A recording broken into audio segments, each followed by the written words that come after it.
बिस्मिल्लाहिर्रहमानिर्रहीम। अस्सलाम वालेकुम। बेटा बीए की ओरिएंटेशन क्लास के साथ हाजिर खिदमत। मेरा नाम मोहम्मद नवाज हाशमी।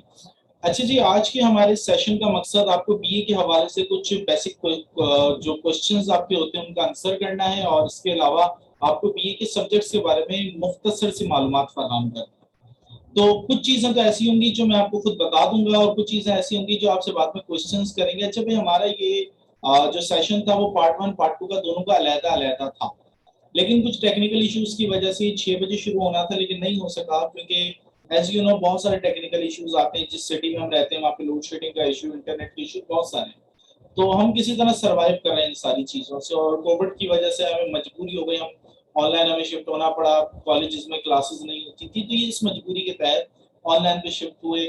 यहाँ पे भी कई सारी डिफिकल्टीज का सामना, तो थोड़ा सा कभी कभी हमें एडजस्ट करना पड़ा। तो अच्छा भाई, हमारी जो आज की ऑनलाइन क्लास है, ये बेसिकली फ्री क्लास है। आप चाहें तो अभी भी अपने दोस्तों वगैरह के साथ, किसी के साथ भी इसका लिंक शेयर कर सकते हैं। इस पे कोई पाबंदी नहीं है। इसकी रिकॉर्डिंग भी मेरा जो यूट्यूब चैनल है मकतब, उस पर डाली जाएगी। फेसबुक जो पेज है स्टडी विद नवाज हाशमी, वहां पर भी मौजूद होगी ये वीडियो। तो आप अपने दोस्तों के साथ उसे शेयर भी कर सकते हैं। और अगर बीए आप पढ़ना चाहें, सबसे पहले तो एक चीज ये है ना कि बीए बीए की भी कोई वैल्यू होती है। तो बेटा ऐसा कुछ भी नहीं है कि बीए की वैल्यू नहीं होती है। बीए भी आपकी डिग्री है। अब इसको एसोसिएट डिग्री कर दिया गया, लेकिन अब भी डिग्री है। आप आगे जाने के लिए बीए का सहारा ले सकते हो, और बीए पढ़ने के बाद भी आप अच्छी फील्ड्स में जा सकते हो। तो अच्छा जी, चलें, अब एक प्रेजेंटेशन मैंने बनाई हुई है, वो प्रेजेंटेशन आपकी खिदमत में हाजिर करता चलूं।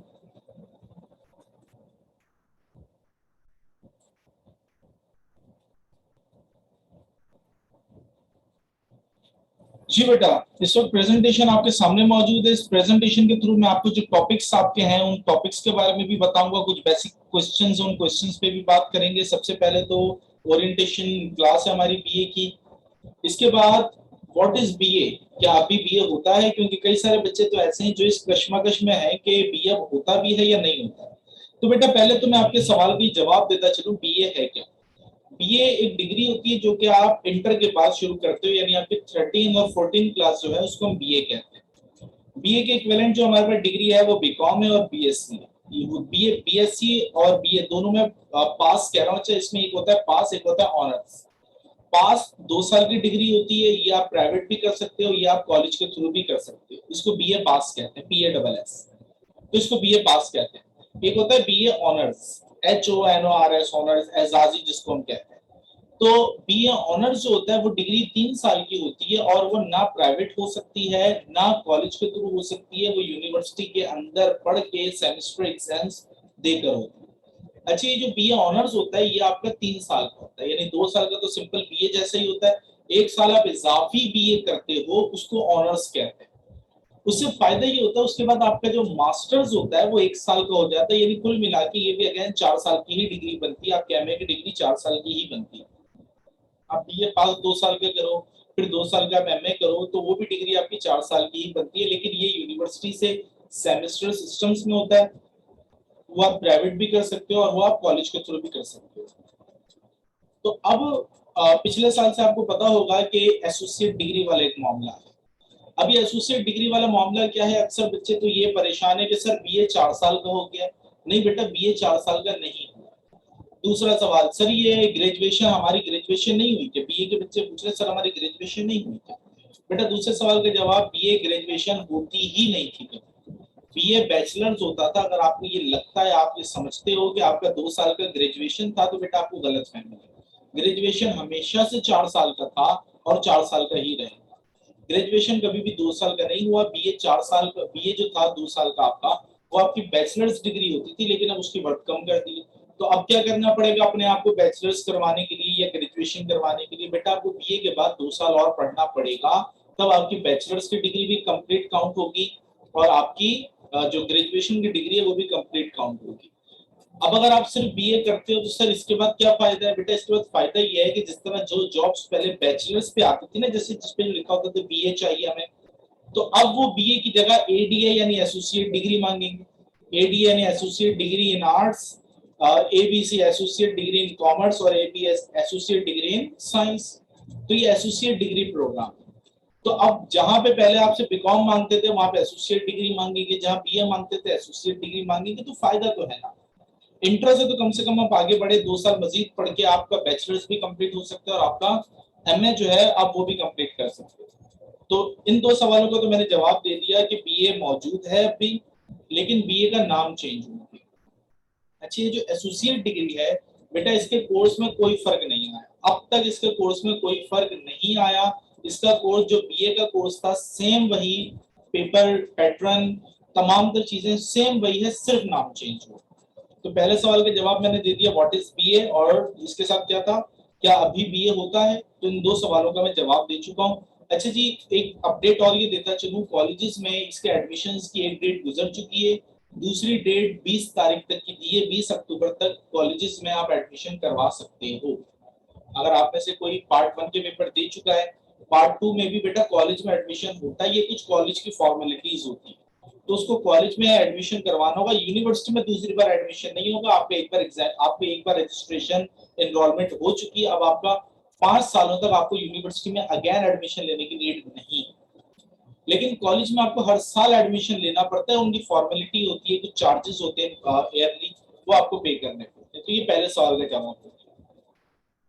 बीए के बाद आगे क्या हो सकता है बेटा, बीए के बाद आगे जो यूजली आवाम करती है वो एमए करती है, लेकिन बीए के बाद एमबीए की भी, यानी बीए कंप्लीट करने के बाद अब आपको एमए करना पड़ेगा, क्योंकि अब एसोसिएट डिग्री हो गई है। तो एमए करने के बाद आप कुछ फील्ड में एमबीए भी कर सकते हो, आप एमएस भी कर सकते हो। एमएस का मतलब होता है एमफिल। एमफिल यानी, आप आसान अल्फाज में समझाऊं तो आपने बीए किया यानी 13-14 क्लासेस पढ़ी, इसके बाद आपने एमए किया 15-16 क्लासेस पढ़ी, इसके बाद आप एमफिल आगे करते हो, वो 17 और 18 क्लासेस हो गई। तो आप बीए के बाद एमए और एमए के बाद एमफिल भी कर सकते हो, आप एमबीए भी कर सकते हो। आपके पास मुख्तलिफ फील्ड्स होती हैं, और ये मास्टर्स जो होता है ना, आपका एमए जो होता है वो किसी एक खास फील्ड में होता है। जैसे आपका बीए में तो आप सारे सब्जेक्ट पढ़े हो, 3 पढ़े, 2 कंपलसरी, 5 अलग सब्जेक्ट पढ़े, लेकिन एमए एक सब्जेक्ट में होता है, वो एक सब्जेक्ट 10 सब्जेक्ट्स में टूटता है, वो 10 सब्जेक्ट में 5 पार्ट 1, 5 पार्ट 2, तो फिर वो आपकी स्पेशलाइजेशन है। फिर आप अपनी स्पेशलाइजेशन में ही एमफिल करते हो, फिर आप अपनी स्पेशलाइजेशन में ही पीएचडी करते हो। जैसे मेरी जो डिग्री है, मेरा क्योंकि बीए ऑनर्स था, तो मेरा बीए ऑनर्स भी एक खास सब्जेक्ट में था, पॉलिटिकल साइंस। इसके बाद मेरा एमए भी, मेरी स्पेशलाइजेशन पॉलिटिकल साइंस की, मेरा एमफिल भी पॉलिटिकल साइंस है। तो इस तरह फिर ये मास्टर्स में ये स्पेशलाइजेशन कहलाता है। अच्छा जी, इसमें बीए में सब्जेक्ट्स कितने होते हैं, तो बीए में बेटे टोटल 5 सब्जेक्ट्स होते हैं। 5 में से 2 कंपलसरी होते हैं, 3 ऑप्शनल होते हैं। ऑप्शनल कौन सा, उसके बारे में बाद में बात करते हैं। कंपलसरी इस वक्त आपके सामने मौजूद है, पार्ट 1 अगर आप लेते हैं। अच्छा, मैंने गाइड बुक के नाम भी लिख दिए, जो ठीक है बस, यानी आप इन गाइड बुक से पढ़ो तो आपका पेपर अच्छा हो जाएगा, बजाय इसके कि आप यूनिवर्सल के जो सॉल्व पेपर होते हैं वो। बेटा हाईली रिकमेंड मैं कर रहा हूँ, मैं बल्कि मना कर रहा हूँ, बल्कि रिकमेंड नहीं, मैं मना कर रहा हूँ उन बच्चों को जो यूनिवर्सिटी के सॉल्व पेपर से पढ़ रहे हैं, मैं उनको मना कर रहा हूँ बेटा इससे ना पढ़े, क्योंकि क्वालिटी वाइज बहुत इश्यूज है, बहुत मसले मसाइल होते हैं, आपके नंबर कम आएंगे। आप चाहे मुझसे पढ़ें या ना पढ़ें, मुझसे ऑनलाइन क्लासेस लें या ना लें, बेटा मैं आपको रिकमेंड करूंगा कि आप वो जो यूनिवर्सल के हैंडआउट्स हैं उससे ना पढ़िएगा, क्योंकि बहुत ज्यादा क्वालिटी इशू, बहुत ज्यादा इश्यूज हैं। बुक्स कौन सी है वो इसी सेशन में मैं रिकमेंड कर रहा हूँ, आप चाहें तो इसका स्क्रीनशॉट भी ले सकते हैं। इस वक्त आपके पास पार्ट 1 के कंपलसरी सब्जेक्ट जो कि आपके इंग्लिश और इस्लाम है, तो उन दोनों के भी आपके पास जो रिकमेंडेड बुक्स हैं, आप उनके अलावा बुक्स उनके अलावा ले सकते हैं, क्योंकि रिकमेंड मैंने की है, मैं बुक से पढ़ाता हूँ। आप अगर आप खुद पढ़ रहे हो या किसी और के पास पढ़े हो तो आप अपने हिसाब से बुक्स कर सकते हो। फिर इसके अलावा बीए पार्ट 2 की अगर हम बात करें, तो बीए पार्ट 2 में उर्दू और पाकिस्तान स्टडीज, ये दोनों हमारे कंपलसरी सब्जेक्ट्स हैं। इन कंपलसरी सब्जेक्ट्स में अगर हम देखें तो यहाँ पे भी मैंने आपको दोनों बुक्स के जो रिकमेंडेड राइटर्स हैं वो दिए हुए हैं, आप अगेन इसको चेंज कर सकते हो, आपकी मर्जी है, लेकिन ये मैं जो पढ़ाता हूँ मेरे हिसाब से ये बेहतर है, इसलिए मैंने ये दिया। तो ये दो दो जो है हमारे, 2 पार्ट 1 के, 2 पार्ट 2 के, ये कंपलसरी सब्जेक्ट है, 3 ऑप्शनल होते हैं। अच्छा जी, आ गई ऑप्शनल की लिस्ट। इसमें अब भी कुछ मिसिंग, इसमें अब भी कुछ मिसिंग है, क्योंकि इतने सारे हमारे पास ऑप्शनल होते हैं कि वो सारे लिखना पॉसिबल नहीं। मैंने कुछ लिखा, मैंने फिर बाद में कुछ को जरा डिफाइन भी किया, सबको डिफाइन करना पॉसिबल नहीं था। जैसे पॉलिटिकल साइंस, इसमें क्या क्या हम पढ़ते हैं वो आगे मौजूद है। पॉलिटिकल साइंस है, इंटरनेशनल रिलेशन है, एजुकेशन है, सोशियोलॉजी, इस्लामिक स्टडीज, इस्लामी history, general history, economics, psychology, philosophy, home economics वगैरह। अच्छा जी, अब यहाँ पे कुछ सब्जेक्ट्स की जो ऑप्शनल सब्जेक्ट है उनके भी राइटर्स के नाम यहाँ पे मौजूद हैं। जल्दी से आप इसका स्क्रीनशॉट ले लें, चाहे आप वीडियो में हैं या चाहे आप रिकॉर्डिंग देख रहे हैं, चाहे आप लाइव हैं इस वक्त, दोनों सूरतों में बेटा आप इसका स्क्रीनशॉट ले सकते हैं।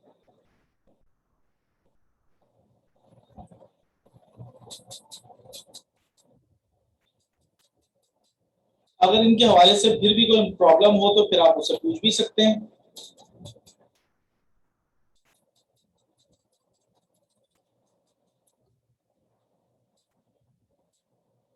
जी, तो अब जरा हम देखते हैं पॉलिटिकल साइंस में हम क्या पढ़ते हैं। एक छोटा सा ओवरव्यू, मैंने दो दो तीन तीन पॉइंट में बताने की कोशिश की। अब मैं पार्ट वन और पार्ट टू दोनों को बता रहा हूँ, क्योंकि जिन्होंने पार्ट वन में पढ़ लिया उनको भी तो पता चले ना वो पार्ट टू में क्या पढ़ने वाले। तो बेटा ये तो हम जानते हैं, पार्ट वन वालों को पहले बता रहा हूँ बेटा, पॉलिटिकल साइंस में हम स्टेट और गवर्नमेंट के बारे में पढ़ते हैं।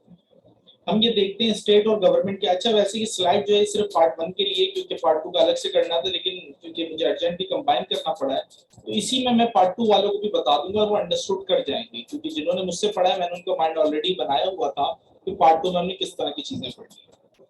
तो बेटा पॉलिटिकल साइंस की जब हम बात करते हैं तो पॉलिटिकल साइंस में हम स्टेट के बारे में यानी रियासत के बारे में पढ़ते हैं, हम गवर्नमेंट के बारे में पढ़ते हैं, हम गवर्नमेंट की नेचर पढ़ते हैं, गवर्नमेंट किस किस तरह की होती है, कैसी होती है गवर्नमेंट। इसके बाद हम पावर एंड अथॉरिटीज के बारे में पढ़ते हैं, वजीर आजम की पावर क्या है, सदर की पावर क्या है, पार्लियामेंट कब बनती है, पार्लियामेंट कैसे बनती है, कोई कानून कैसे पास किया जाता है, कोई कानून में अमेंडमेंट यानी चेंजिंग कैसे की जाती है, ये सारी चीजें हम पॉलिटिकल साइंस में पढ़ते हैं पार्ट वन। जब हम पार्ट टू में आ जाते हैं तो बेटा पार्ट टू हमारा टोटल आइन यानी कॉन्स्टिट्यूशन पे बेस करता है। बुक तो आपने आजम चौधरी की ही लेनी है, वो रिकमेंडेड है, अगर आप उसके अलावा लेना चाहे तो पूछ लीजिएगा, सजेशन ले लीजिएगा, लेकिन आप ले सकते हैं। पार्ट टू की हमारी बुक में 6 मुल्कों का कॉन्स्टिट्यूशन या 6 कंट्रीज का कॉन्स्टिट्यूशन है, जिसमें सबसे पहले आता है अमेरिका यानी यूके, सॉरी यूएसए, इसके बाद आता है यूके यानी बर्तानिया, इंग्लैंड कह लो आप इसे।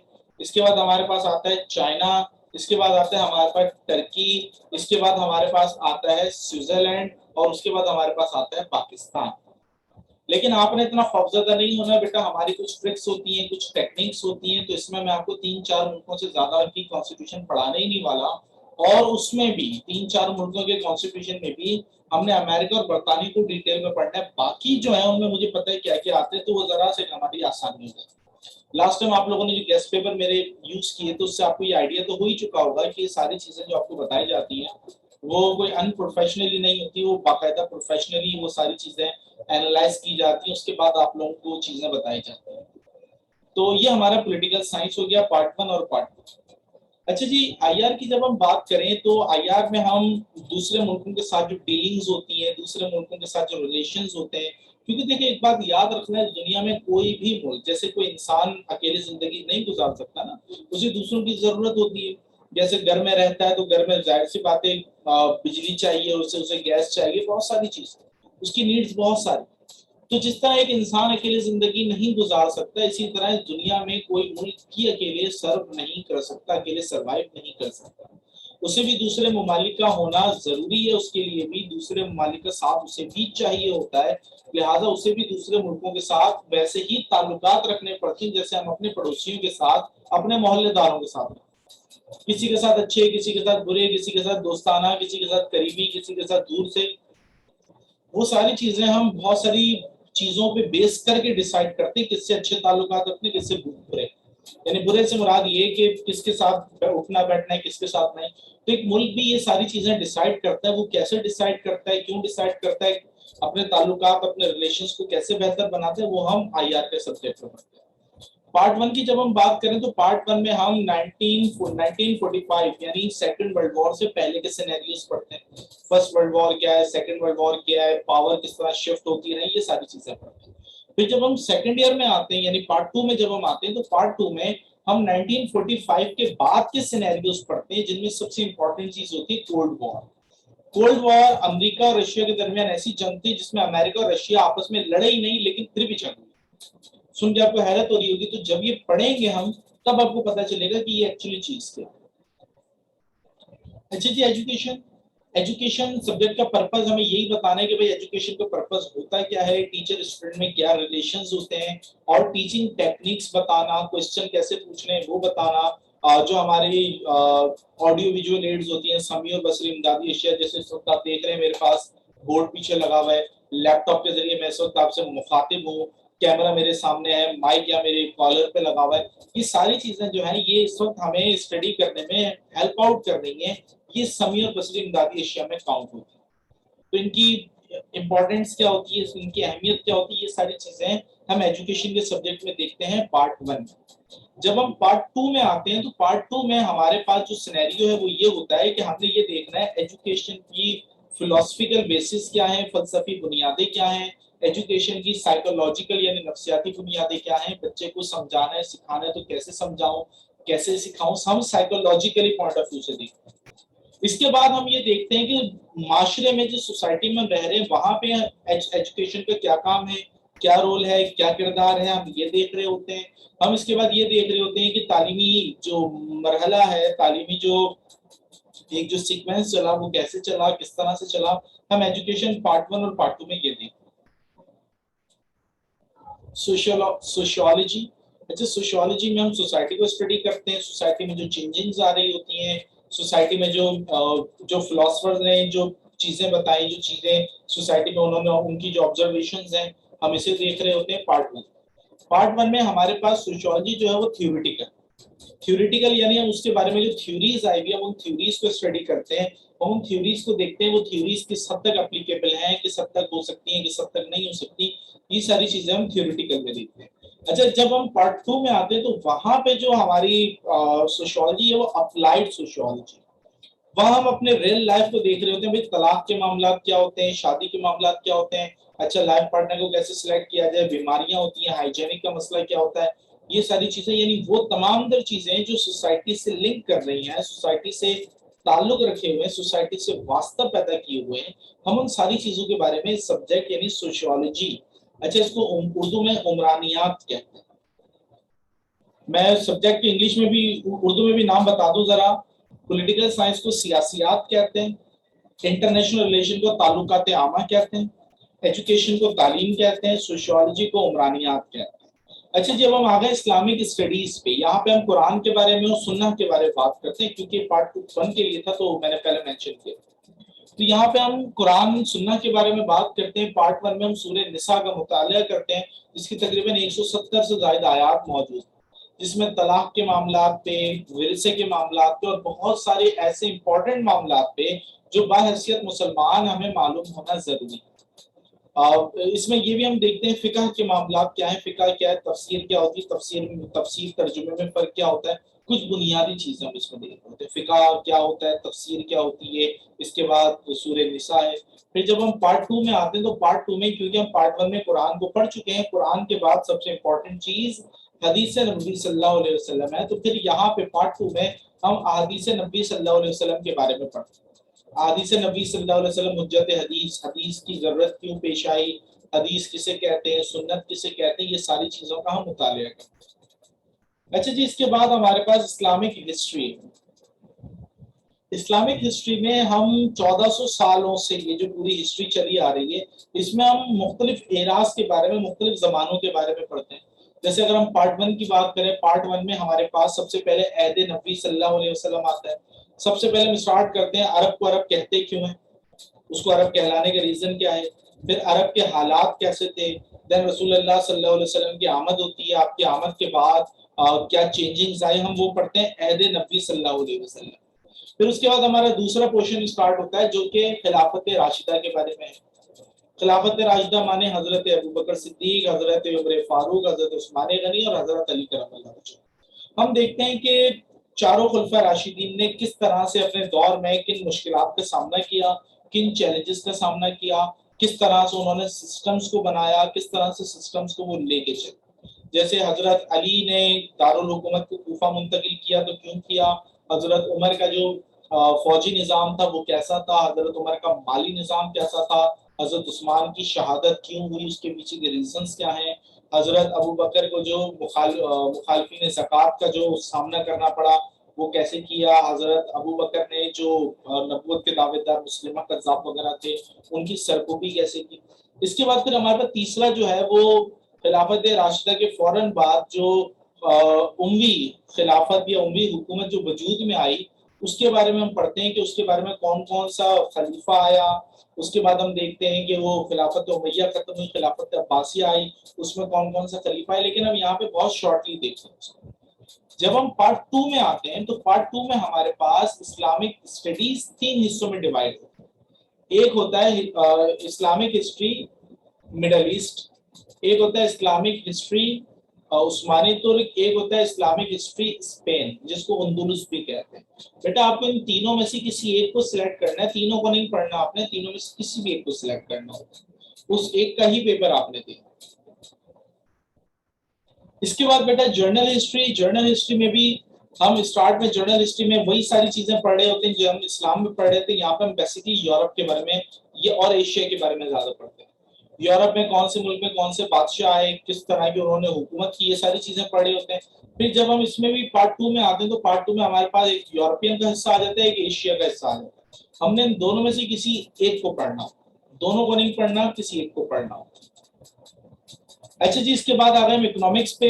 इकोनॉमिक्स भी हमारे पास अच्छा जी, इकोनॉमिक्स क्या होता है, इकोनॉमिक्स में हम किस बारे में पढ़ते हैं, इकोनॉमिक्स में हम इस बारे में पढ़ रहे होते हैं कि किसी मुल्क का इकोनॉमिकल सिस्टम कैसा है, उस मुल्क में पैसा कहाँ से आ रहा है, कैसे आ रहा है, किस तरह आ रहा है। हम साथ में ये देखते हैं कि उस मुल्क में कितना रिसोर्सेज मौजूद हैं। हम ये देखते हैं उस मुल्क में प्रोडक्शन लेवल क्या है, प्रोडक्शन को इंक्रीज कैसे किया जा सकता है, फर्म्स बेसिकली जो इंडस्ट्रीज हैं वो कैसी हैं, मार्केट कैसी है, वहां का इंपोर्ट एक्सपोर्ट कैसा है, वहां का बजट कैसा है, हम ये देख, ये पार्ट 1 की बात। जब हम पार्ट 2 में आते हैं तो पार्ट 2 में हम ये देखते हैं कि सिर्फ हम पार्ट 1 में हम कंप्लीट देख रहे थे, एक जर्नल पॉइंट ऑफ व्यू ले रहे थे इकोनॉमिक्स के बारे में। पार्ट 2 में हम पर्टिकुलरली बिलखुसूस हम पाकिस्तान को देख रहे होते हैं, यानी वही सारी चीजें हैं लेकिन अब हम पाकिस्तान को देख रहे होते हैं, हम पूरी दुनिया से हमारा वास्ता नहीं होता। ये इकोनॉमिक्स पार्ट 2 की बात। इसी तरह साइकोलॉजी में हम आए तो साइकोलॉजी में हम इंसानों की नेचर का जायजा लेते हैं, हम इंसान की नेचर देखते हैं, इंसान का सोच का तरीका, सोच का अंदाज देखते हैं, हम उसके ब्रेन के बारे में पढ़ते हैं। फिर जब हम पार्ट 2 में जाते हैं, पार्ट 2 में हम जरा सा इसको और मजीद डीपली देखने की कोशिश करते हैं, इसको और अंदरूनी तौर पर समझने की कोशिश करते हैं। और अब हम क्योंकि पार्ट 1 में हम थ्योरीज ज्यादा पढ़ते हैं, अब थ्योरीज के बाद यहाँ पे हम प्रैक्टिकल चीजों को ज्यादा पढ़ते हैं साइकोलॉजी पार्ट 2। अच्छा जी, फिलहाल तो यही वो टॉपिक्स थे। इसके अलावा उर्दू एडवांस भी होता है, इंग्लिश एडवांस होता है, टॉपिक्स इसके अलावा भी, सब्जेक्ट इसके अलावा भी हैं। तो फिलहाल ये वो टॉपिक्स थे जिनको समझाना मकसूद था, या इनके बारे में आपको बताना मकसूद था। अच्छा जी, अब हम आते हैं क्वेश्चन आंसर के सेशन की तरफ, क्योंकि ये वो सारी चीजें थी जो आप लोगों को बतानी जरूरी थी। अच्छा जी, अब आपके क्वेश्चन की तरफ आते हैं। जो आपके क्वेश्चन हो काइंडली बेटा आप यहाँ पे मैसेज पे लिख के भेज दें, क्योंकि साउंड इसमें ऑन नहीं किया जा सकता, ये रिकॉर्डिंग हो रही है और ये बाद में अपलोड होनी है। क्वेश्चन ऐसा करना जिसके मैं आपको जवाब दूं तो बाकियों का भी फायदा हो। बेटा सिंधी सब्जेक्ट के बारे में, सिंधी सब्जेक्ट के बारे में जो खास नॉलेज मुझे नहीं है, बिकॉज लेकिन इतना पता है सिंधी इजी होता है, क्योंकि मैंने ना कभी पढ़ा ना कभी पढ़ाया है, तो सिंधी सब्जेक्ट के बारे में मुझे कोई खास नॉलेज नहीं है। बेटा सिंधी सब्जेक्ट के अगर कोई टीचर हुए तो मैं उनसे पूछ के लाजमी बताऊंगा, लेकिन अभी मुझे सिंधी सब्जेक्ट के बारे में कोई नॉलेज नहीं। बेटा आप इंग्लिश ग्रामर के बारे में सवाल कर रही हैं। इंग्लिश ग्रामर को बेटा आप समझने के अब तो बहुत इजी तरीका, आपके पास इंटरनेट मौजूद है, इंटरनेट पे कई सारी बुक्स मौजूद है, बुक्स डाउनलोड करें। बुक्स मुश्किल लग रही है, एप्लीकेशंस डाउनलोड करें। एप्लीकेशन में आपको खेलते खेलते सिखा रहे होते हैं, वहां पे आपको पिक्चर दी हुई, आपने बताना है उसको क्या कहते हैं, या फिर यहाँ पे आर आएगा, इज आएगा, कौन सा आएगा। तो बहुत सारे एप्लीकेशंस हैं। याद रखना किसी भी लैंग्वेज को आप उस वक्त तक नहीं सीख सकते जब तक आप उसको अपना पैशन, अपना शौक ना बना। इंग्लिश ग्रामर को इस तरह सीखो, आपको लगे नहीं कि आप कोई चीज, कोई नई चीज सीख रहे हो, इंग्लिश ग्रामर सीख रहे हो, बस आपको मजा आना चाहिए, आप इस तरह सीख जाएंगे।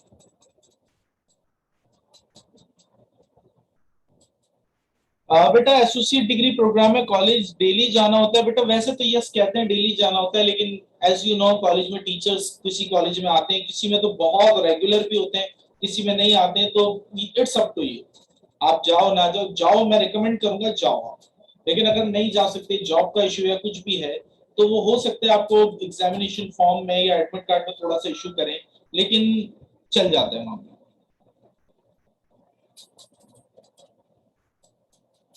बेटा इस्लामिक स्टडीज, इस्लामिक हिस्ट्री की 3 बुक्स में से पार्ट 2 में मैं उस्मानी तुर्क रिकमेंड करूंगा, बिकॉज उसमें सवाल बहुत ज्यादा रिपीट होता है। और इस दफा भी जो इसका, अच्छा उस्मानी तुर्क भी आप ले सकते हो और मिडिल ईस्ट भी ले सकते हो। स्पेन थोड़ा सा उलझा हुआ सब्जेक्ट मेरे हिसाब से।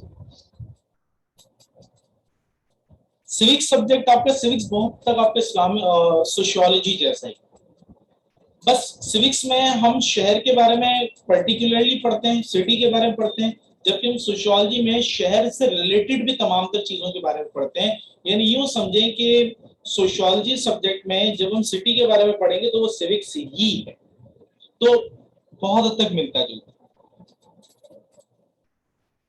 बेटा पाकिस्तान स्टडीज में आजम चौधरी के अलावा मजहरुल हक की बुक ली जा सकती है, गुल शहजाद सरवर की बुक ली जा सकती है।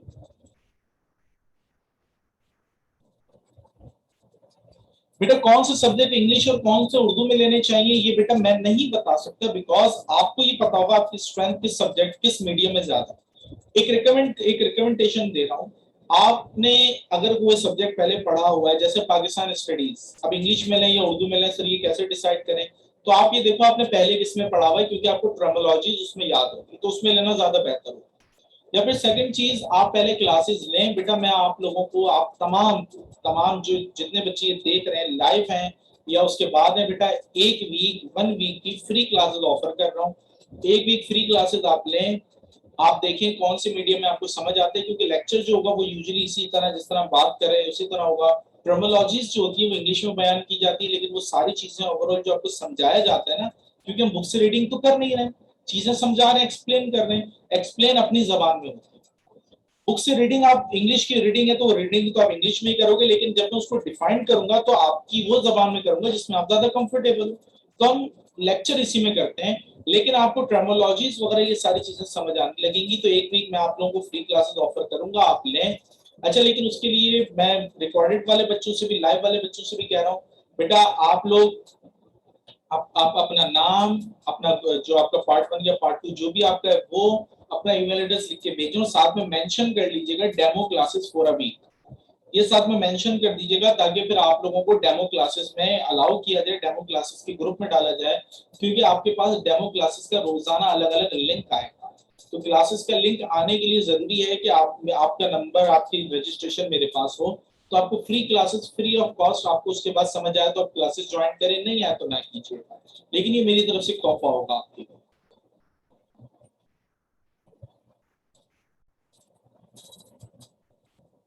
बेटा एसोसिएट डिग्री प्रोग्राम में फीस वगैरह का प्रोसेस वही होता है, कॉलेज का फीस प्रोसेस वही होता है जो इससे पहले बीए में था, मैंने भी बताया, सिर्फ नाम चेंज हुआ और कुछ भी चेंज नहीं, सिर्फ नाम चेंज हुआ। रजिस्ट्रेशन फीस अब अगर यूनिवर्सिटी बढ़ा दे तो अलग बात है, लेकिन पिछले 2 सालों से तो यही चलती आ रही है।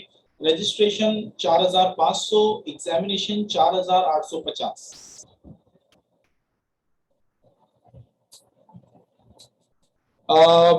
इस्लामिक स्टडीज की बुक सैयद अशरफ, बेटा मुझे व्हाट्सएप इनकी इंडेक्स की तस्वीर भेज दीजिएगा, फिर मैं आपको बता दूंगा। ये बेटा सिविक्स एक अच्छा सब्जेक्ट है। बेटा साइकोलॉजी के राइटर का नाम इस वक्त मेरे जहन में नहीं है, मैं आपको एक आध जगह से पूछ के बता दूंगा, बिकॉज ये मेरा सब्जेक्ट नहीं है, इसलिए राइटर का नाम बताना जरा मुश्किल है। सिविक्स के बुक के राइटर का नाम अहमद अकेडमी, अहमद अकेडमी की ले लीजिएगा, राइटर का नाम मेरे जहन में नहीं आता। नहीं बेटा फाइफर से तैयारी नहीं करनी, गेस्ट पेपर इंशाल्लाह यहाँ से इस साल भी इशू होंगे।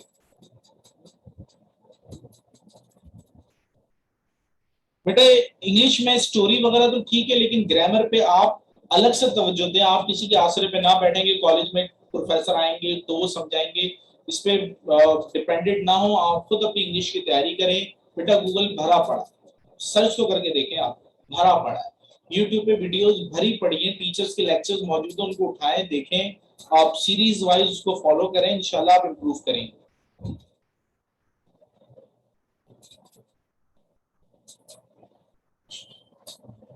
अच्छा, कुछ बच्चों को आवाज का इश्यू हो रहा है, तो बेटा खैर है, क्योंकि रिकॉर्डिंग जब अपलोड होगी तो उस रिकॉर्डिंग में आपको आवाज क्लियर आएगी, क्योंकि आपने इस वक्त आवाज कनेक्ट नहीं की हुई, इसलिए आपको आवाज नहीं आएगी। तो जूम पे क्लासेस लेने के एक तरीके कार होता है, वो जब हमारी क्लासेस स्टार्ट होंगी तो इंशाल्लाह उस पर भी बात होगी। और इंशाल्लाह कल हमारी जो डेमो क्लास है वो यानी ये तो हमारी ओरिएंटेशन क्लास थी, 1 वीक का जो डेमो है वो इंशाल्लाह कल से शुरू होगा और उसके बाद सैटरडे तक हमारे ये डेमो चलेगा।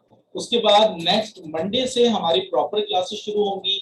तो उसमें एक रजिस्ट्रेशन का एक प्रोसेस होता है बेटा। फीस हमारी जो है वो पर सब लास्ट टाइम पर सब्जेक्ट रखी गई थी लेकिन बच्चों के लिए थोड़ी हैवी हो रही थी, तो इस बार इसको पर मंथ कर दिया गया। पर मंथ 1500 रुपये आपकी फीस होगी।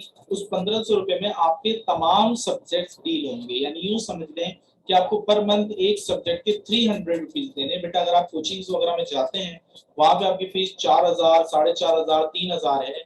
ये यकीन करें ये सारी फीसेस वगैरह जितने भी है वो सिर्फ इस वजह से होती है कि एक खर्चा निकला है। ये जो तमाम तर चीजें आपके लिए अरेंज की जाती हैं इन सबका खर्चा निकला है।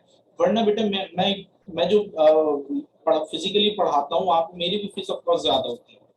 तो यहाँ पे ऑनलाइन का सेटअप की सिर्फ रीजन यही है कि जो हमारे ग्रुप है जिसमें अल्हम्दुलिल्लाह 4500 14,500 से ज्यादा मेंबर्स मौजूद हैं और ये इसी तरह बढ़ते रहेंगे। तो यहाँ पे उनको यहाँ पे लाने का एक फायदा हो, ये जब इस प्लेटफॉर्म पे आए तो इस प्लेटफॉर्म से कुछ लेके जाए।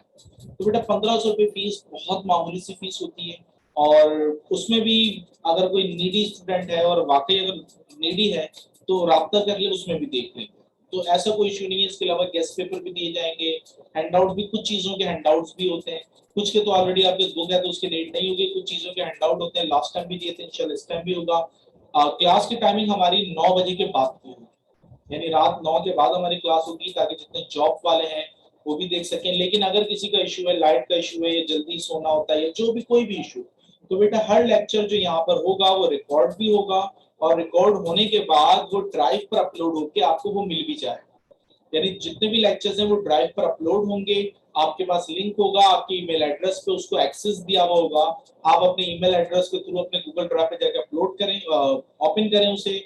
जो भी लेक्चर आपने सुनना है उसके फोल्डर पे जाएं, ओपन करें। सारे लेक्चर लाइन से नंबर वाइज मौजूद होंगे। आपने जो लेक्चर रिपीट करना है, आपने लेट सपोज मेरा तीसरा लेक्चर सुना था लेकिन याद नहीं आ रहा मैंने किस टॉपिक पे बात की थी, आप अपने पास गूगल ड्राइव ओपन करें, जो भी सब्जेक्ट है पॉलिटिकल साइंस आप क्लिक करें उसके फोल्डर पे, लेक्चर 3 पे जाके उसको फिर सुन भी सकते हैं।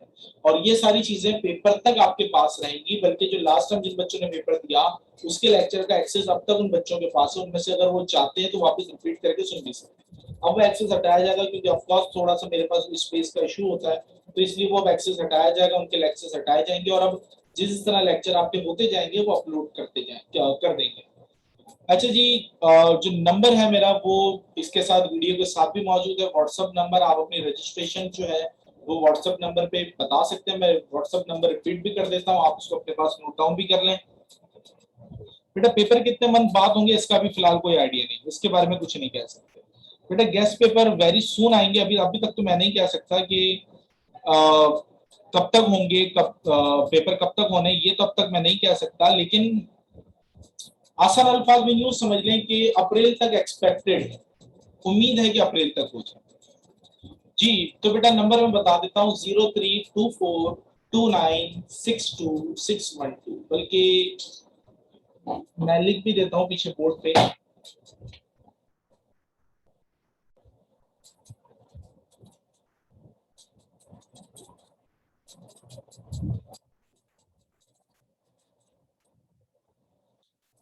जी बेटा ये व्हाट्सएप नंबर, इस पे आप अपनी रजिस्ट्रेशन भी करा सकते हैं। मजीद कोई क्यूरी हो तो वो भी पूछ सकते हैं। बेटा थोड़ा सा इसमें जवाब देने में देर इसलिए होती है क्योंकि मेरे पास पर डे पहले तो 600 to 700 मैसेज पर डे आते थे, अभी तकरीबन 400 तो कम से कम आते हैं।